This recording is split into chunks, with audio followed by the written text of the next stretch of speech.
Good morning. Welcome to the Center for Spiritual Living in Boise, Idaho. We're glad you're here in the sanctuary and streaming online.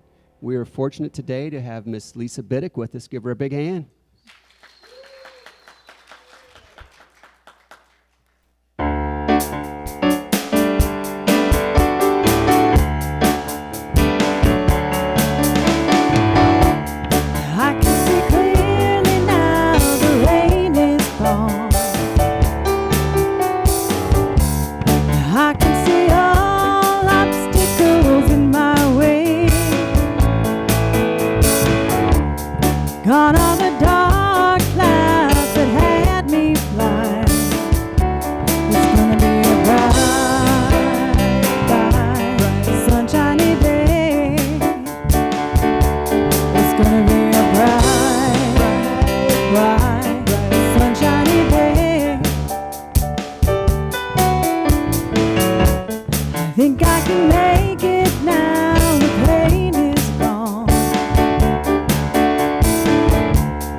It is a bright, sunshiny day after the snow fell in Boise, Idaho this morning.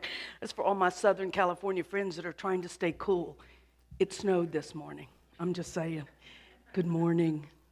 I'm Jackie Holland, the senior minister here at the Center for Spiritual Living, and it is my delight and my honor to welcome you here this morning. We're so glad to feel you through the lens of the camera and know that you are with us. And for all of you who are here in the sanctuary, we're delighted that you're here, taking care of yourself, being safe. It's a beautiful day today on Palm Sunday. You've already heard the voice of Miss Lisa Bittick already this morning. The princess of the CSL, as I like to call her, the pink princess. And of course, making all of it happen. Just keeping all of these musicians in line and moving with the flow is our musical director, Mr. Rex Miller. Keeping the beat for us today is Phil Bowden, our magnificent drummer. Woo. We're missing you this morning, Mr. Ted, but we know you're off doing something wonderful, right? Working, our bass player. So I want to start this morning with an apology to those of you who were in meditation this morning. I was in the children's church just blabbing away at the top of my voice trying to train someone, so my apologies to you for that loudness. And I'm the one who's always going around saying, be quiet, and I'm the loudest one of all. So accept my mea culpa this morning. So let's just take a moment. And give thanks once again to our sound guy back in the back, Mr. Rob Compton. This morning on the camera, we have Miss Cheryl Houdon. Yes. Greeting you, of course, was our beloved Reverend Janine and Harold Whitman and a whole bunch of people out there, I know, greeting you and saying, good morning, good morning, good morning. Oh, and of course, on hospitality this morning, Miss Francis. Yes, thank you so much for putting together our hospitality. So now let's just take a minute, if we can, and just move into a more sacred place. We love to give gratitude. We love to say thank you to everyone. And we also like to remember why we're here. That sacred moment when we connect in the deep recesses of our heart with that sacred being at the center and the circumference of our life, called by so many different names, followed by so many different paths. But we know and we believe that God is love. And so let's move into that sacred place of love this morning. Take a deep breath with me.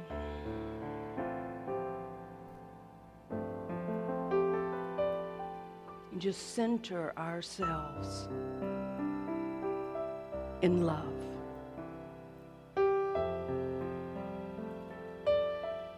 It was love that woke us up this morning, even before the alarm clock, and said, good morning, my beloved. Welcome to another day of loving and living and forgiving and giving.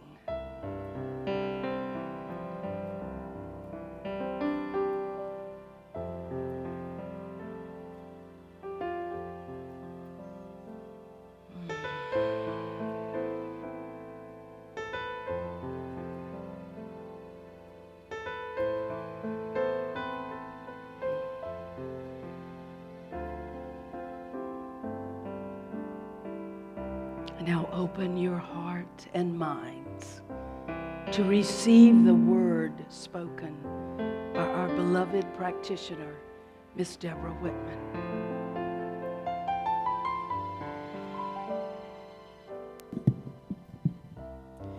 Good morning. It is my honor to introduce Frances Ray, who will light the world religions candles from the Christ candle. In religious science, we perform this ceremony to acknowledge that all people and all faiths come from one great universal presence, which we call Spirit. In lighting these candles, we honor the one family of humanity, made up of over 4,000 religions and spiritual traditions throughout the world. We light the first candle for Islam, which literally means submission. It is the practice of yielding, letting go of the ego, submitting to the word of Allah, and the serenity to accept the divine. We light the second candle for Christianity, where letting go and letting God is grace and humility personified. It is a liberating and beautiful experience. We light the third candle to honor Hinduism. As it is written in an ancient Indian hymn of forgiveness, forgiveness is a virtue, forgiveness is sacrifice, forgiveness is Brahma, forgiveness is truth, forgiveness is holiness, and by forgiveness, the universe is held together. We light the fourth candle for Buddhism, which teaches that letting go, or embodying the Buddhist non-attachment, alleviates suffering. In fact, it is the goal of Buddhism. The fifth and final candle honors New Thought, which emphasizes a steadfast determination to attain a purpose, a letting go of all that opposes it, a reliance on the law of good, and an unqualified trust in spirit. And now let's open our minds and quiet Let's open our minds and open our hearts to the message being sung by Lisa Bittick.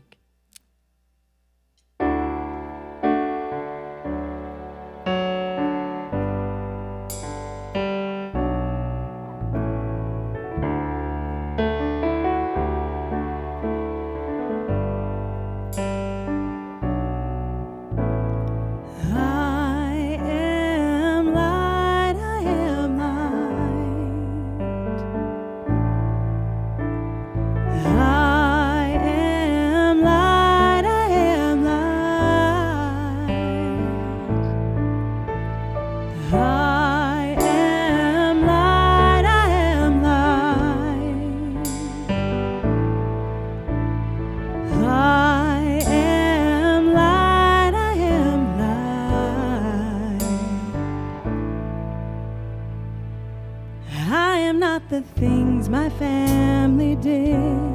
I am not the voices in my head. I am not the pieces of the brokenness inside. I am light.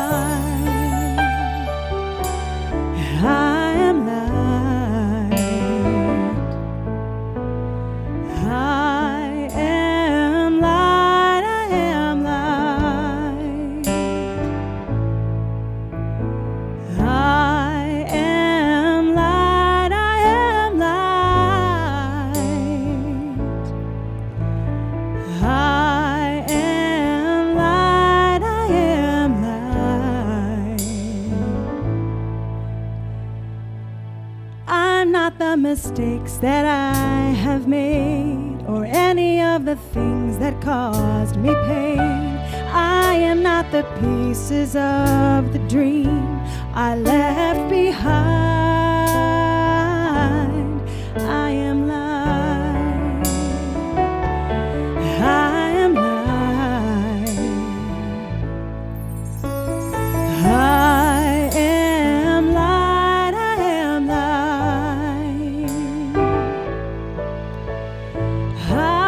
I am light. I am light. I am light. I am light. I am not the color of my eyes. I am not the skin on the outside. I am not my age. I am not my race. My soul inside. All light. All light. I am light. I am light. I am light. I am light. I am divinity defined. I am the God on the inside. I am a star, a piece of it all. I am light. I am light.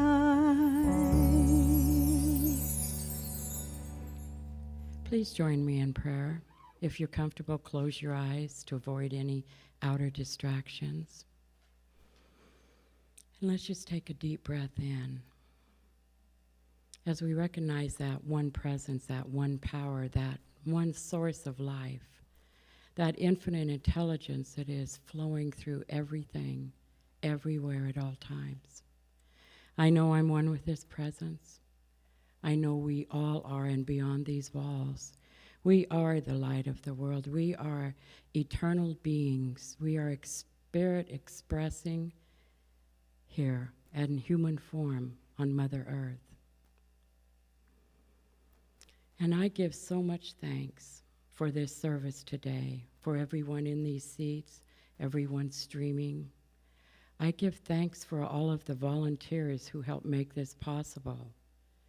And I give so much thanks for Reverend Jackie Holland as she steps aside and allows Spirit to work through her, to speak through her, to give us the message today that we are each present to hear. I give thanks for this and so much more as we just simply release it. We let it go, and together we say, Namaste, Om, Shanti, Ashe, Aho, Amen, and so it is. And let's welcome again the beautiful Lisa Bittick.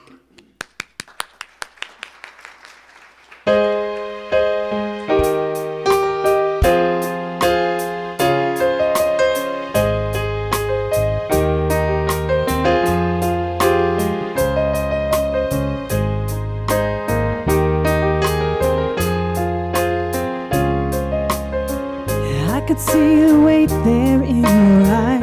I can feel the thorn in your side. Your scars are bruised from a losing fight.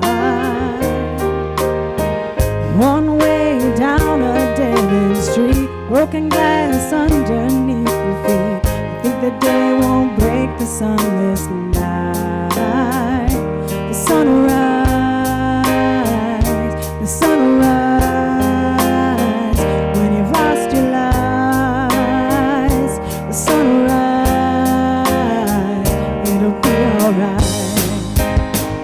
It'll be alright. I've been stuck in a storm before. Felt the wind raging at my door. Couldn't move, couldn't breathe, couldn't find a way out. Somehow the clouds disappeared. Somehow I made it here. Maybe just so you could hear me say, the sun will rise, the sun will rise. When you pass your lights, the sun will rise. It'll be alright. It'll be alright. It'll be alright. It'll be alright. Although you can't see it, so hard to believe it. Sometimes you just need a little faith. There's an answer to your prayer. I swear that there'll come a day.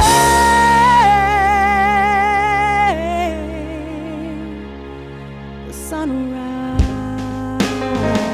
The sun will rise. The sun will rise. Yeah, the sun will rise. The sun will rise.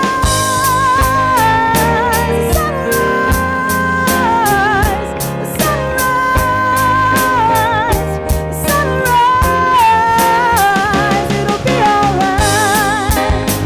It'll be alright. It'll be alright. It'll be alright. The sun will rise. Yeah, it'll be all right.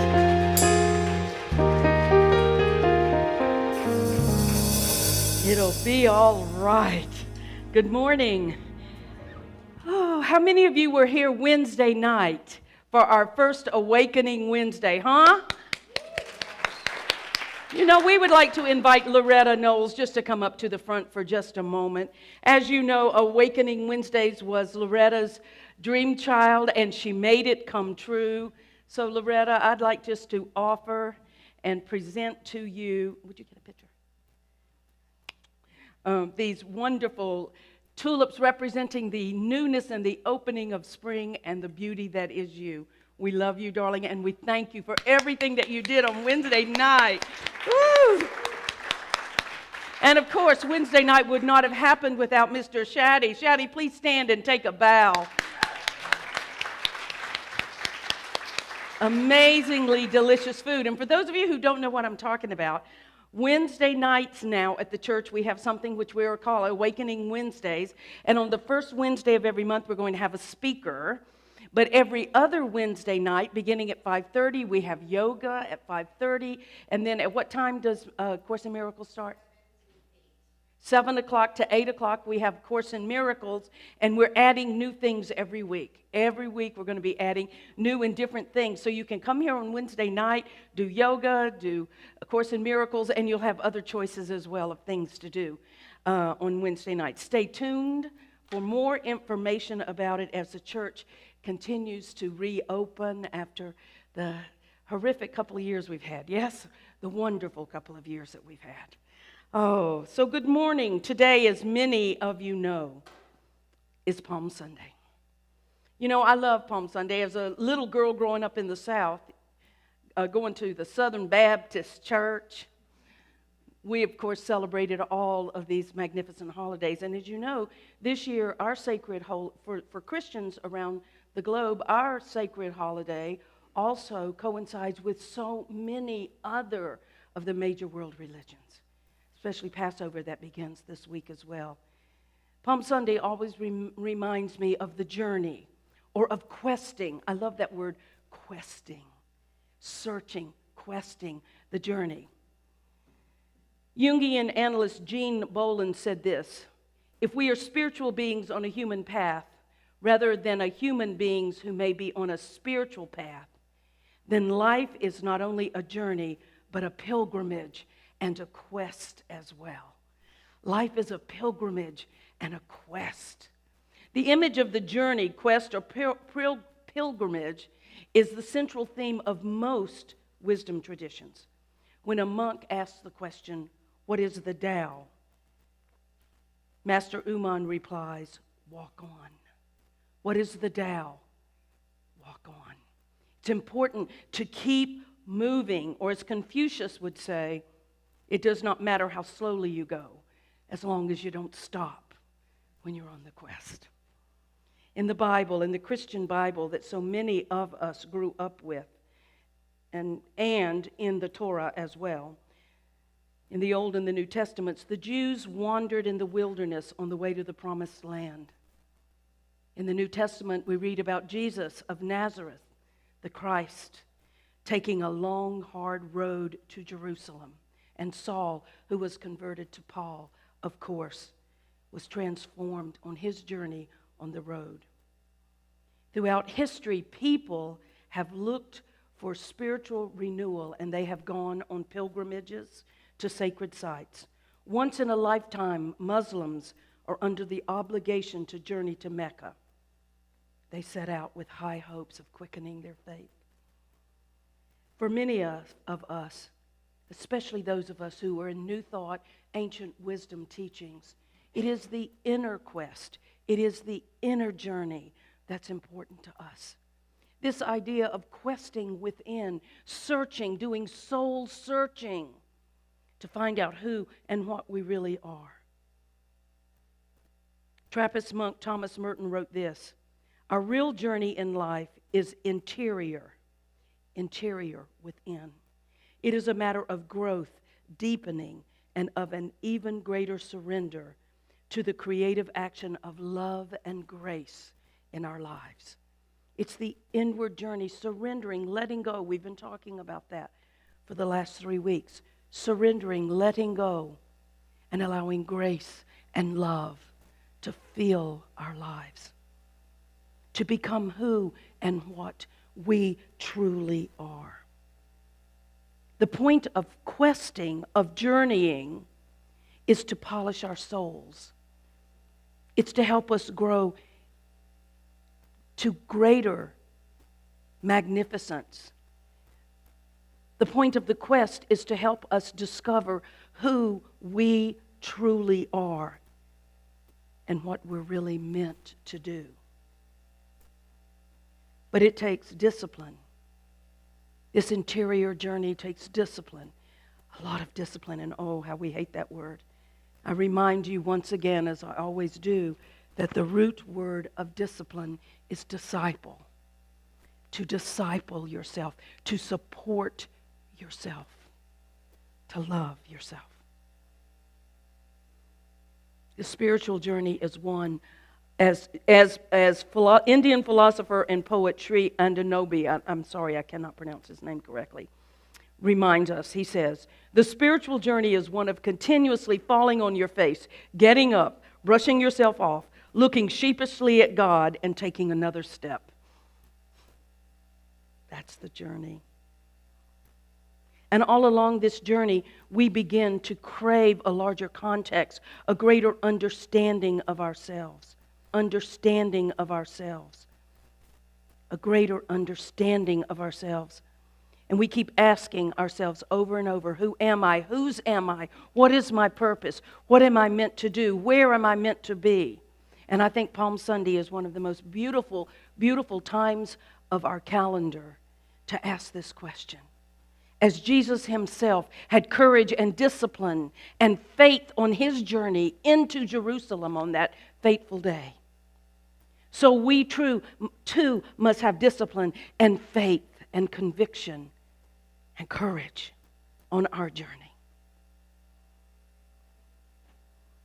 And so today is Palm Sunday, the beginning of, for Christians around the globe, the Holy Week.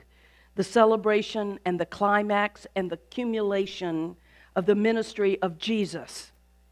Jesus, who we say is the great example and not the great exception.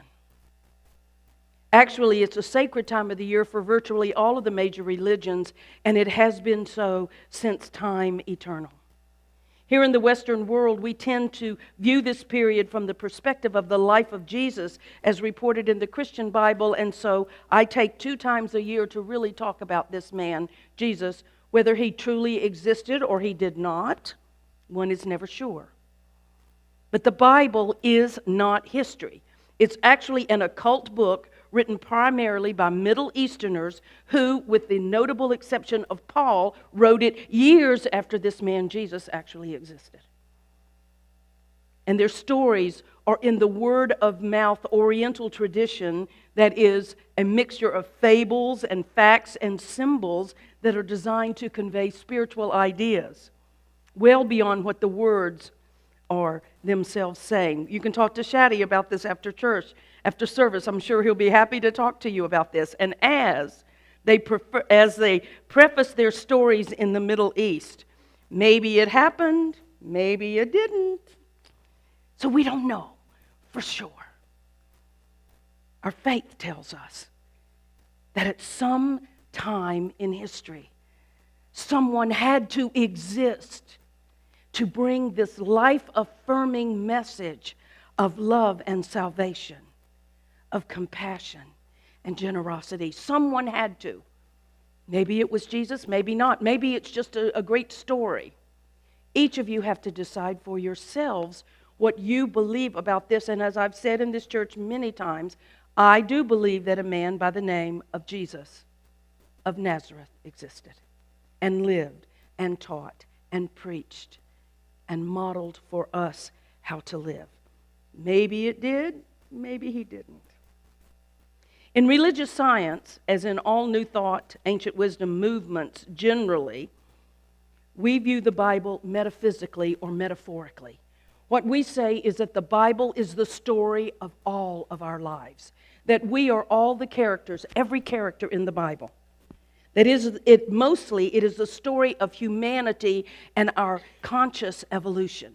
That the Bible, the Bible that you and I know of as the Holy Bible, is truly just a metaphorical story of the unfolding of human evolution and consciousness, which you and I and every single one of us, we are the main character, and we are all of the characters. They're all aspects of who we are.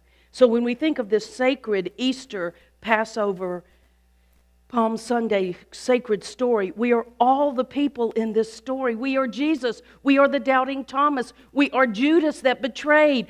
We are Pontius Pilate that condemned. We are the people screaming the hosannas. Here he comes, the King to save us.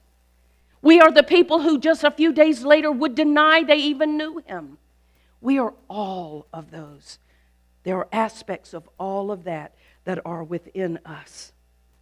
So the central story is the evolution of consciousness, your consciousness, my consciousness. From the very first story of the self-consciousness of Adam and Eve to the very end of that book, Revelation's telling us what the world will be with the second coming in Revelation.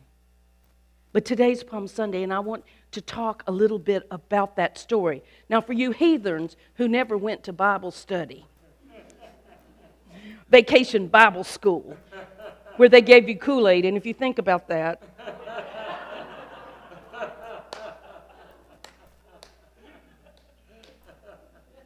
they gave us Kool-Aid and cookies. That's all I'm going to say.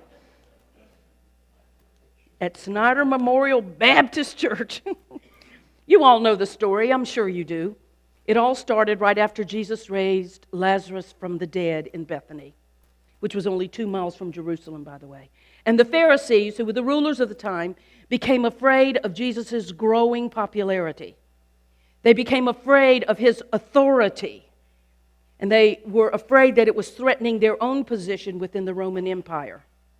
They felt that if the people no longer respected their authority and followed this man called Jesus, who was teaching this thing called love and oneness and equality, OMG, they must have thought to themselves, that then the Romans would no longer need to keep them in power and the nation of Israel would no longer retain its autonomy. Nope, Jesus had to go. He had to go. Not to save mankind from their sins as we believe it, but the Pharisees said, nope, he's got to go so that we can preserve the status quo of our lives, of what we are. We have to save ourselves. And that story has reoccurred and reoccurred and reoccurred through humanity over the last 2,000 years. That has to go to preserve the status quo. No open minds, no belief that something new coming in could be good for everyone. No, they've got to go. So Jesus played it cool, and he did withdraw to the town of Ephraim on the edge of the desert until 6 days before the Passover, when he returned to Bethany. He did not withdraw because he was afraid. No. He withdrew to do his inner journey, to do his inner work, to do his prayer, to do his contemplation. Jesus was God incarnate. He knew what was going to happen to him. There was no mistake that he knew, but he withdrew. And he went to Bethany, where Mary and Martha and Lazarus gave a dinner on his behalf. The chief priests and the Pharisees, suspecting that Jesus might well come to Jerusalem for the Passover, put out the word to let everybody know that if he came, they wanted to know about it.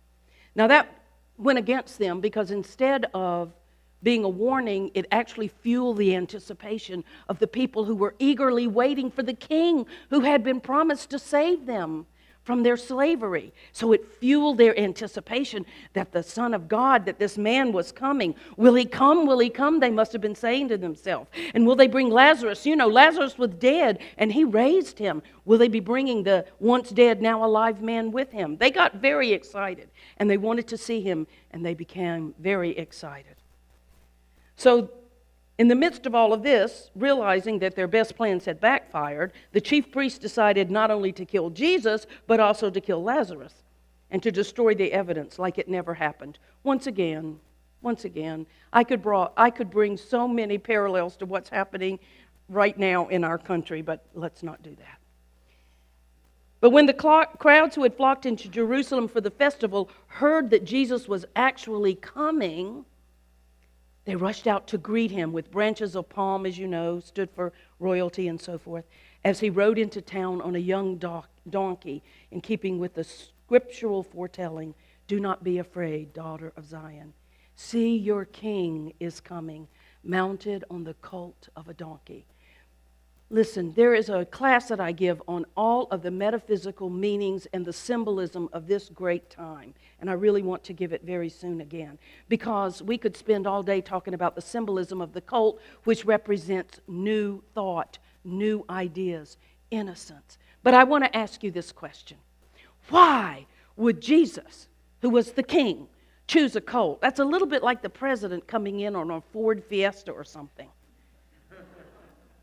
Because he was showing his humbleness. He was showing and modeling for all of us that this is not just for the great and mighty, but it's for all of us. And then the Pharisees said to themselves, "You see, there's nothing we can do because the whole world is running after him." And upon entering Jerusalem, Jesus spoke these famous lines. He said, "Now the hour has come for the Son of Man to be glorified. I tell you most solemnly, unless a grain of wheat falls on the ground and dies, it remains only a single grain. But if it dies, it yields a great harvest. What was he saying there? He was saying that if you want to have anything blossom and grow in your life, then first something must die to the old to make room for the new. Listen to what he said.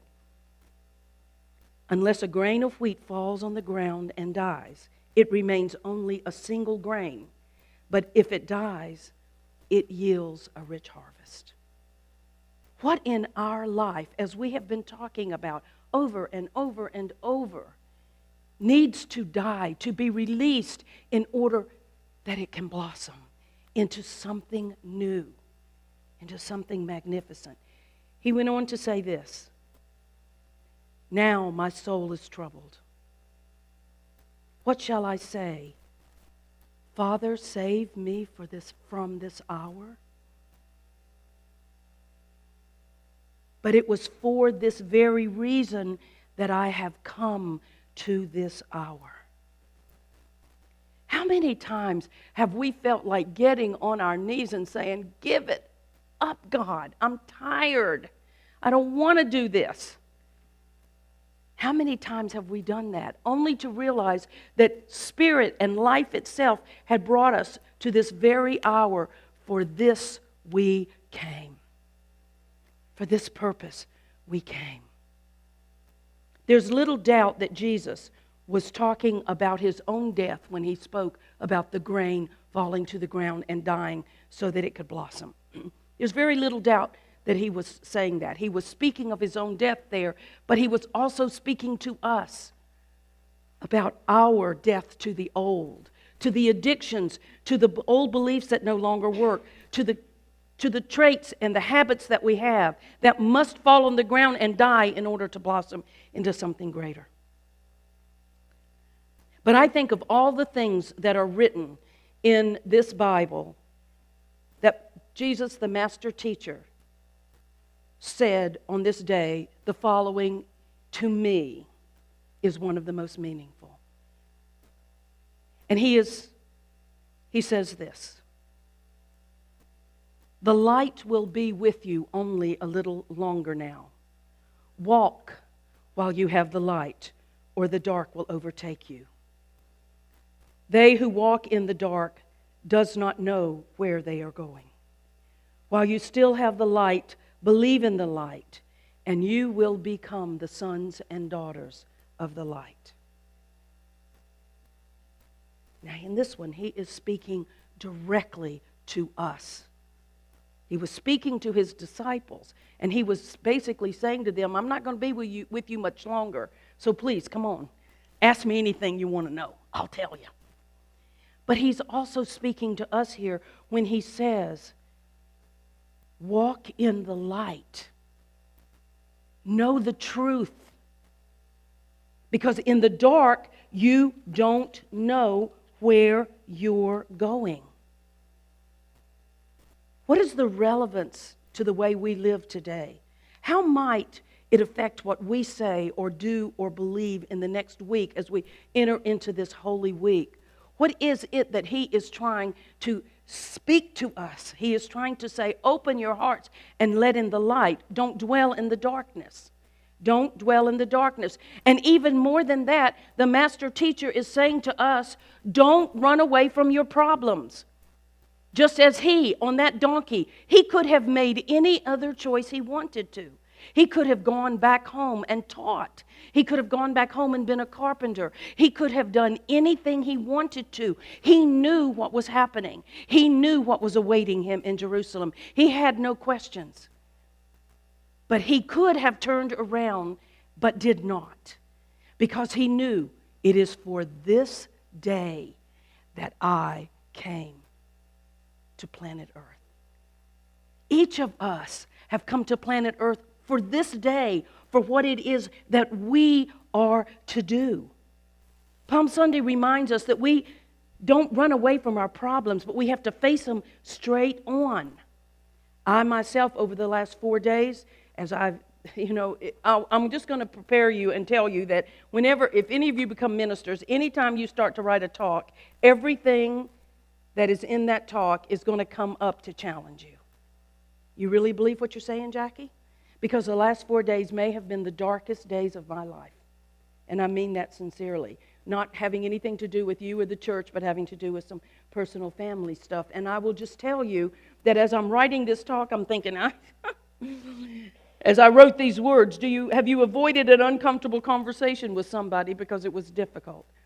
Have you refused or avoided to do something that you really needed to do because it was uncomfortable for you to do it, or maybe it was too much work?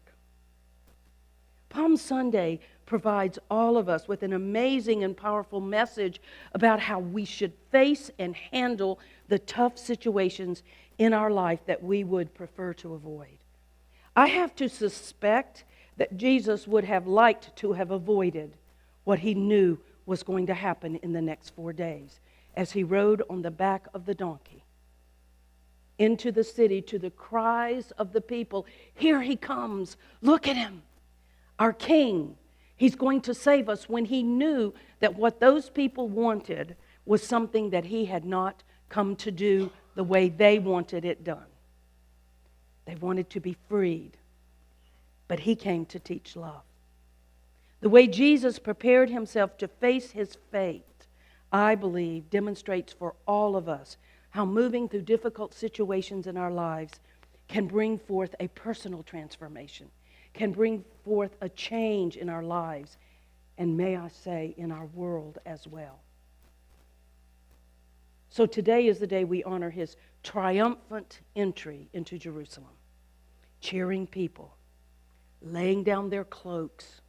And the poor people who couldn't lay down their cloaks because it was the only clothes that they had, they were the ones who went and got the palms and waved the palms and put them down. This was the catalyst. This was the day that triggered everything that led to Jesus' crucifixion and ultimately his resurrection.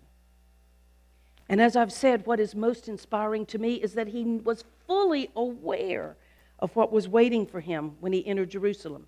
He knew that there were people there that were plotting to kill him. He knew that the cheering people waving their palms would turn against him. He knew he would be tortured. He knew he would be challenged to the very limit of who he was. He knew that it would take every ounce of faith and fortitude to get through what he had to get through in the next few days. And he could have avoided it. He could have. But he chose to enter Jerusalem and face his fate. Just think for a minute. If Jesus had made a different decision, just think what would have happened if he had chosen not to go into Jerusalem.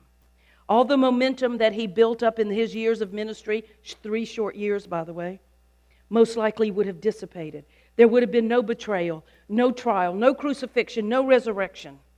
He would never have demonstrated the resurrecting power of God, of Spirit, of life itself, to heal all of us.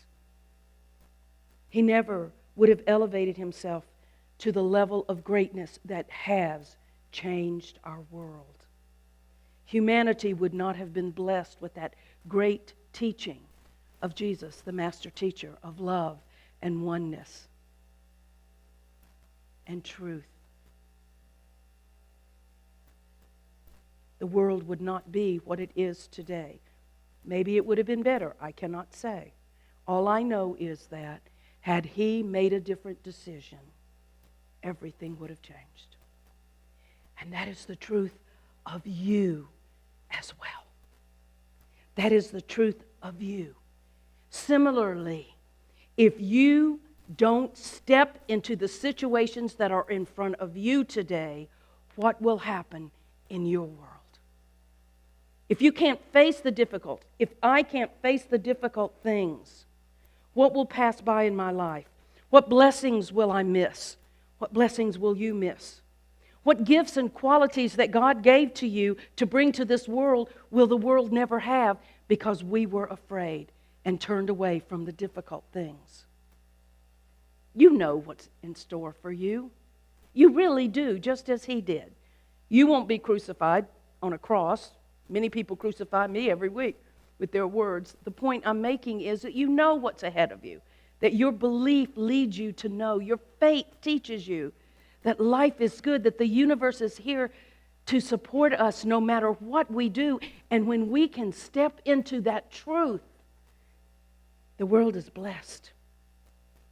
If we don't step into our greatness as he stepped into his, what greater difference will be missed by you and the world? And that is the message of Palm Sunday. How he conducted himself showed us that it's difficult to step into the hard things in life. But it is for this day that we were birthed. It's our spiritual journey, just as it was here, his spiritual journey. So today is the beginning of the High Holy Week. All week long is time to reflect on your journey, to look at your past life's journey that has gotten you to where you are today. And then to ask yourself, what must I let go of? What must I release in order to continue on my spiritual journey? On this day, we're talking about transformation. We're talking about changing our life, facilitating transformation in our life. And Jesus showed us that it takes courage, that it takes the willingness to accept and to know what is ours to face. He said, "Now my soul is troubled. What shall I say? God, Father, Abba, save me from this? No. For it is for this purpose that I came to this hour." It is for this purpose that you came to this hour. Now, all of you are sitting there and saying, but you're comparing me to Jesus, and he was crucified, and he did great and mighty things. I'm just one tiny little person. He was speaking to all of us. Must walk in the light. Look, what he was really saying is, oh God, I'm scared. I'm afraid. I'm sad. Should I give up? I want to give up. Should I give up? And then he remembered, it is for this hour that I was birthed.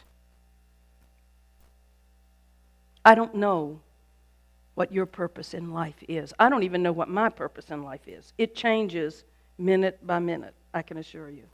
Okay, maybe not minute by minute, but hour by hour. But I do know that every time I'm faced with something, I remind myself of these words.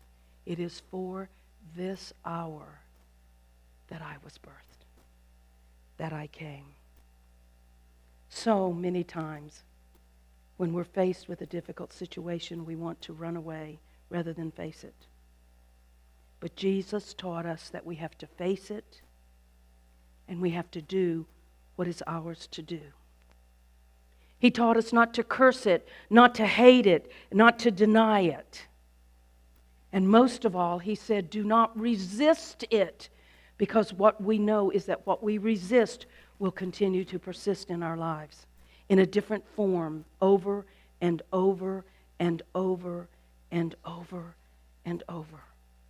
So we enter difficult situations with the consciousness of God, because we know that all things are possible when we believe. What do you think Jesus meant when he said, walk in the light? Walk while you have the light, or the dark will overtake you. They who walk in the dark do not know where they are going. While you still have the light, believe in the light, and you will become the sons and the daughters of the light. He wasn't speaking to the uneducated, ignorant people of his time when he said that.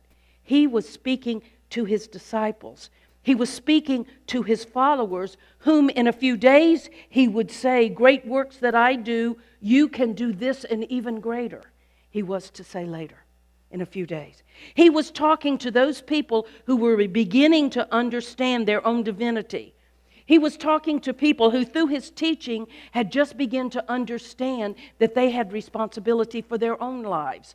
He was speaking to you and to me. He was talking to people like us. Even if we're not ready to at least accept the idea that we are divine, if we can't accept it intellectually, well, I just would have to say that I think that you must, or you wouldn't be here today. If you didn't want to wake up to this idea that we are the divine unfolding and we must walk in the light.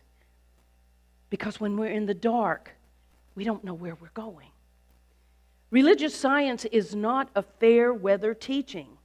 This science of mind that we teach and the interpretations of Jesus, the master teacher, that we bring to you can be very seductive. Man, there's this power for good in the universe which is greater than we are, and we can use it. That's a very attractive concept. That's what Jesus, the master teacher, taught us. There's a power in the universe. God within you is greater than anything. And that's seductive, and that's very attractive. Thousands of people have come into this teaching. They've latched onto this concept. They've demonstrated it in their lives, and then things begin to happen. They get sick. Maybe somebody passes away. They have financial reversals. Maybe they lose their own sense of direction and purpose. I know that has happened for me over and over and over. And once again, I have to remind myself that you walk in the darkness, Jackie, you get lost. Move to the light. Move to the light. What does the light teach us? That there is a power in the universe greater than we are, and we can use it, and it can use us. And most of us in this faith, we come back to our philosophy. But many others say this doesn't work. It's not for me. I think that Jesus, the master teacher, in that important and I think very, very vital scripture, is talking to people like you and me, people who have seen the light, and maybe they've lost it. I've known a lot of people come into this teaching, use it successfully on a superficial level, and then leave it. But I think that Jesus was talking to all of us. I think he was saying to all of us that everything in our lives will change at some point. Everything. Our clothes, our cars, our jobs, our homes, our bodies, our pets, our friends, our family relationships. Everything about us is going to change at some point. Virtually every cell of our body will die many times, but we will still go on. That's the Easter message. We deal with the presence of spirit, which is within us all the time, but we also deal with the law.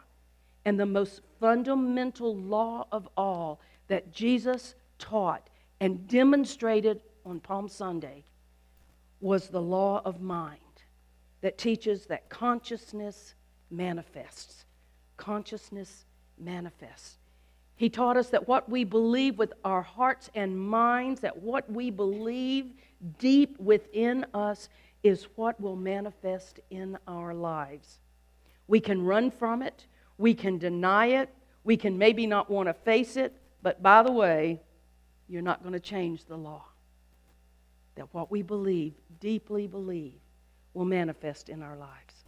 We can cut ourselves off from the wisdom and the power of God within us, and we can try to turn the responsibility for everything that's happening in our lives over to somebody else. It's their fault. It's my sister's fault. It's so-and-so's fault. It's everybody else's fault. But we forget that we are the only people that can exercise our own authority, just as Jesus taught us on his faithful journey. This is your journey. And only you, like him, can exercise your authority. You can't change this law. But we can exercise our authority. to manifest what we want in our lives. So I think that there's only one way to treat problems or crisis situations as Jesus showed us. We have to look at it as a manifestation of our own consciousness. Jesus, the master teacher, knew on the day that he was entering into Jerusalem, he knew that he had created his life, that he had agreed at some deep level to live the life that he lived and to model for us how we can live. He took dominion over every decision that was made. He did not say it's God's fault, the devil's fault.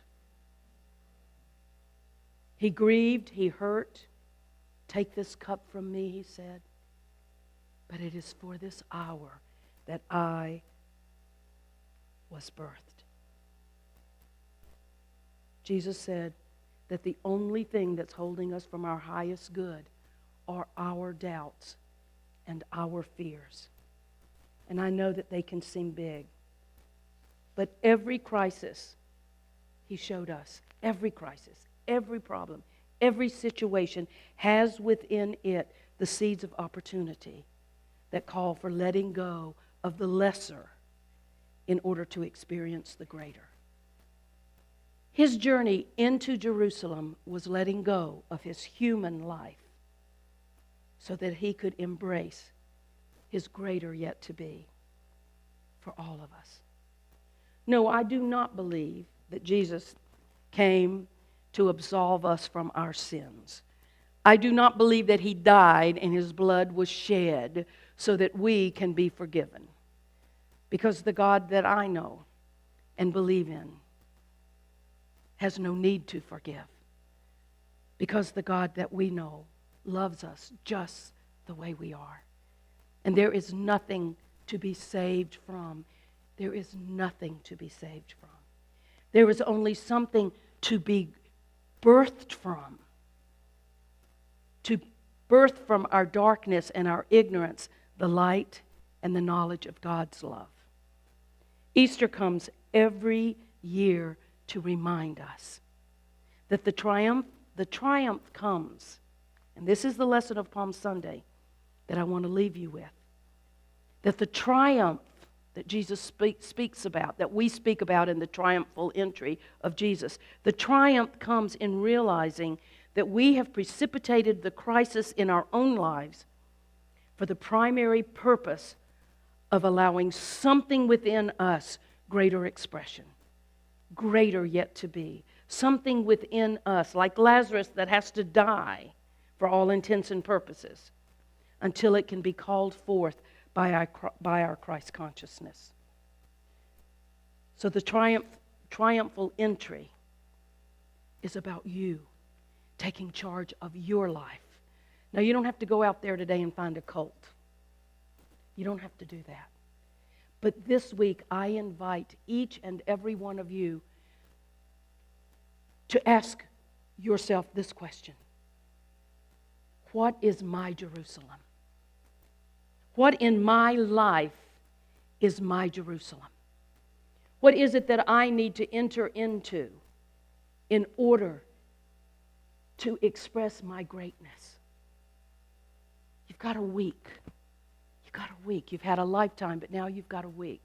Every day in this Holy Week, I want you to, if you're moved to do this, to ask yourself, what is my Jerusalem? Where is mine to enter? What is mine to enter into so that I can grow into my greatness? Take a deep breath with me. Deborah, you want to come up and join us? And ask yourself, what is my Jerusalem moment?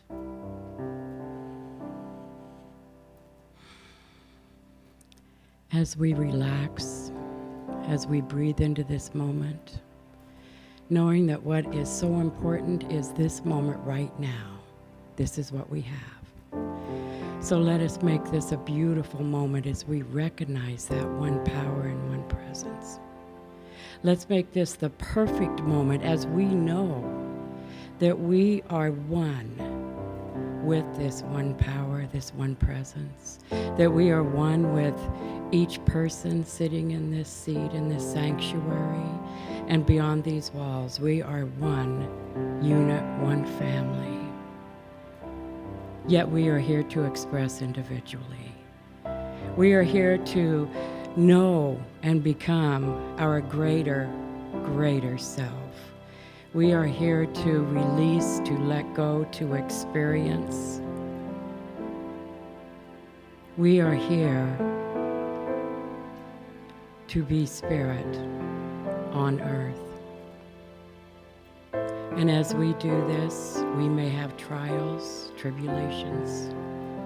We may have joys and sorrows, but they are all part of this human experience and all need to be blessed and to be released when it's time to release. And so that is what we do. And we just give thanks. We give thanks for the blessing of this life. We give thanks for everything that has been given to us, and we receive in gratitude. We receive in gratitude. And we give of ourselves to help make others' lives more joyful, more prosperous. We give of ourselves to help perhaps teach a lesson. And we know that this is truly a short time that we are here on Mother Earth. So we do everything we can to make it magical, to make it perfect. And whatever that looks like for each of us is perfect. So let us just take another deep breath in, knowing that we are on our journey. Knowing that we're exactly where we need to be, that everything that we have done up to this point, where everything that we've experienced has all been for our growth, has all been to carry us forward, to make us stronger. So it is now that we just bless this time. We bless each other. We release what we need to release. And we give thanks for this life. Amen. Amen. And so it is. Take a deep breath. And those of you in the sanctuary, turn to someone and tell them, yeah, you're on the journey. And those of you at home, I just invite you to know that we are with you right this moment, holding you and loving you.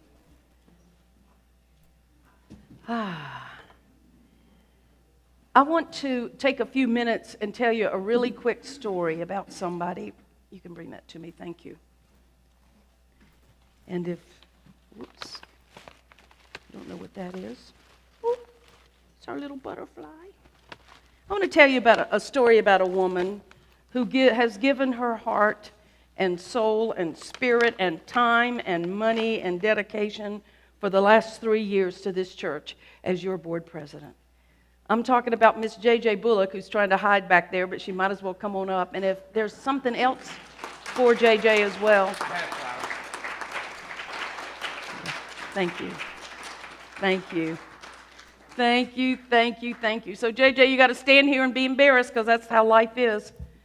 Let me just present these beautiful flowers to you again, of course, representing your beauty. Thank you. Let's put them down for her. So, J.J. and her wife came to church at the invitation of 2 other women who had come to our church before. And the original 2 women who came to the church said to me, well, we're going to invite our 2 friends, but they won't like it. And they won't stay. They'll come and visit, but they won't stay. Speaking about JJ and Cheryl. And of course, as you know, not only have they stayed, but they are probably the 2 biggest volunteers in this church, or among the biggest volunteers in this church. JJ has done everything from pulling weeds, painting, cleaning bathrooms, making food, taking care of the children, taking care of the minister, on and on and on and on. Even when she's on vacation, she calls in and says, how you doing? What do you need? Where do you need to be? She's taken her job as board president so seriously, truly, truly one of the best board presidents I've ever served with. It is difficult. Yeah, go ahead. You know, unlike the Supreme Court of the United States of America that has a lifetime service, the board, our bylaws require that you cannot stay on more than 3 hours. Yeah, dream on, Jackie, right? 3 years, and then you got to step off, but you can get back later. And so it is just with such sadness that I am unfortunately having to let her. Reluctantly, I'm letting J.J. Bullock step off the board and present to her this plaque. Look at the prism. Look at the prisms. Yeah. That says, presented to J.J. Bullock in appreciation of your dedication and service as the Board of Trustees President for the Center for Spiritual Living Boise 2020 through 2022. We could not have made it through the pandemic without you.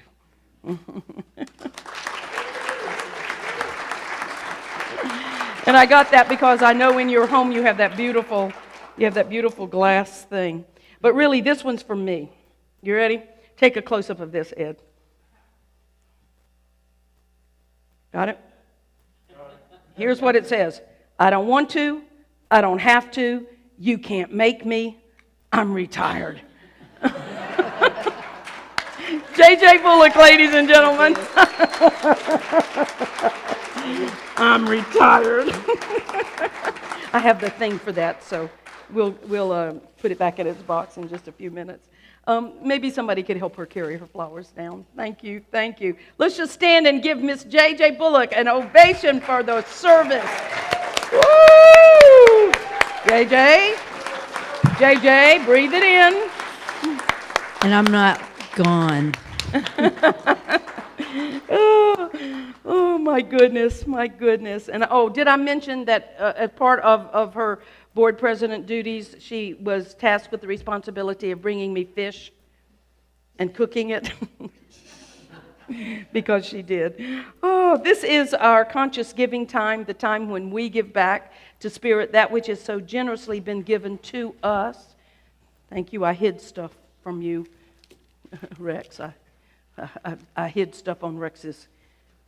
So as you are preparing your gift and your offering, I just want to remind you, first of all, if you, those of you in the sanctuary for prayer, we have prayer requests, and if one's not in front of you, just reach over somebody sitting next to you and get a prayer request form, put it in the offering basket or in the prayer chest in the lobby, and our practitioners will be praying with you beginning this afternoon. Deborah Whitman is available to pray with you immediately after service in the prayer room, which is at the end of the west hallway right there. So please go and get yourself a prayer. For those of you who are at home, there are many ways that you can receive prayer. First and foremost, you can put your prayer right on the feed if you want to, or you can send your confidential prayer request to prayers@cslboise.org, prayers@cslboise.org. Or you can call our prayer line, 208-375-0791, 208-375-0791.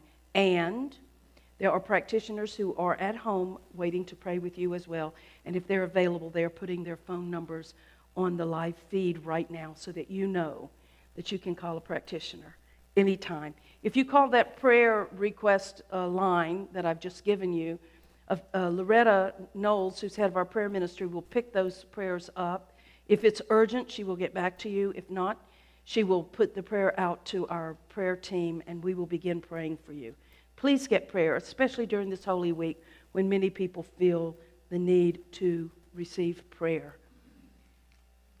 And there are many ways. If you are not receiving our e-blast so that you can know everything that's happening at the Center for Spiritual Living, then you want to fill out one of these forms, even if you think you filled one out before. If you're not getting our e-blast, it's because we don't have your correct email address. So even though we have your information, complete another one just if you have not been receiving it. That is what we use that for, which is to get you information. And things change here so quickly. That is the best way for you to know what is happening in our church.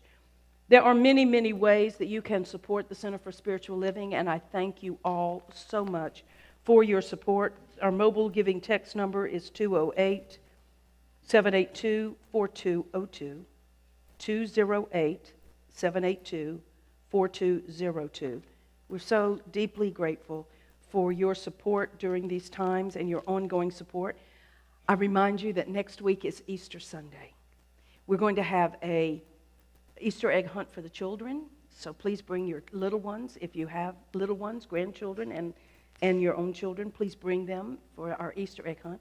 And in the sanctuary, we will celebrate an upbeat, amazingly colorful and joyful musical Sunday of Easter music, not Easter music, but a really upbeat, inspirational music. We're having special music and 2 singers. It's going to be a very exciting day.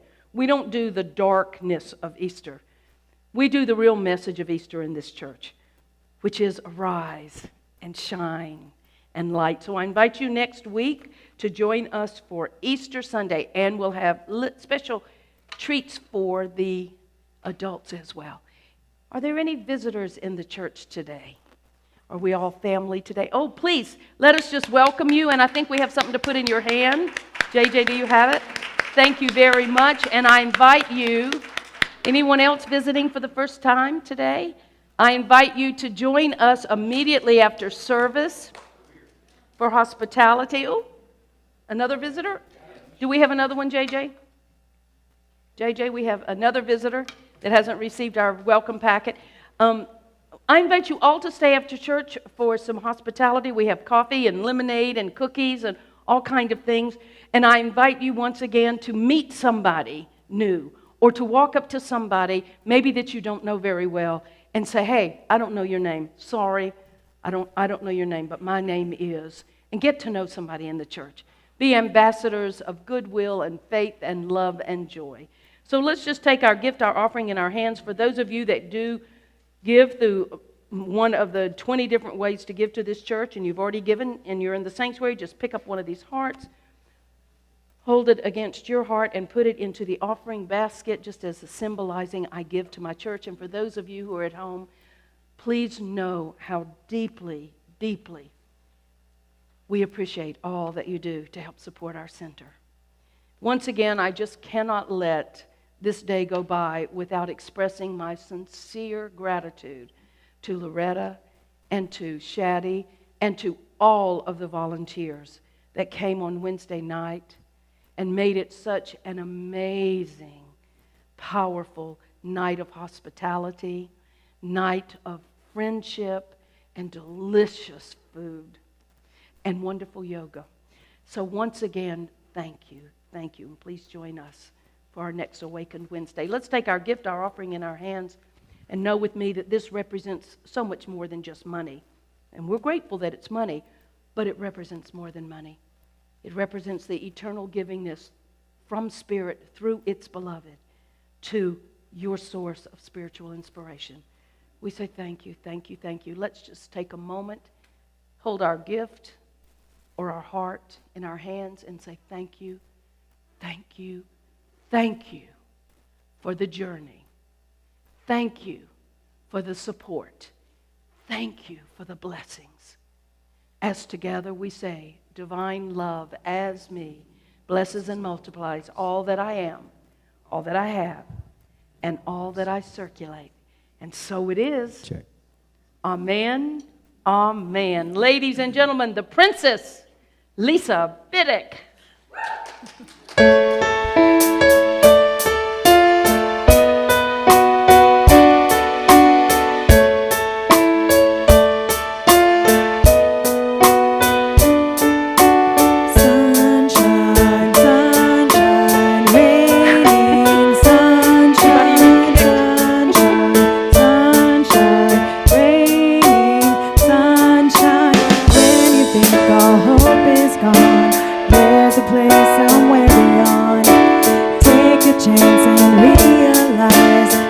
Before your very eyes, leave the dark clouds far behind.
clear blue sky.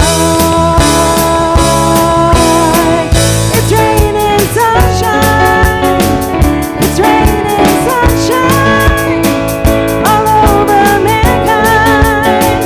It's raining sunshine, as real as it can be. Believe in what you see. It's not just in your mind. It's raining sun. Too many run letters to explain. Sparkle sunlight, drops of rain coming down from up above. Cloudy with a chance of love. Can you feel it in the air? Sweet sensations everywhere. Whatever weather is in store, bring it on, 'cause I want more. Raining sunshine, sunshine, sunshine. Raining sunshine. It's raining sunshine. It's raining sunshine all over mankind. It's raining sunshine, as real as it can be.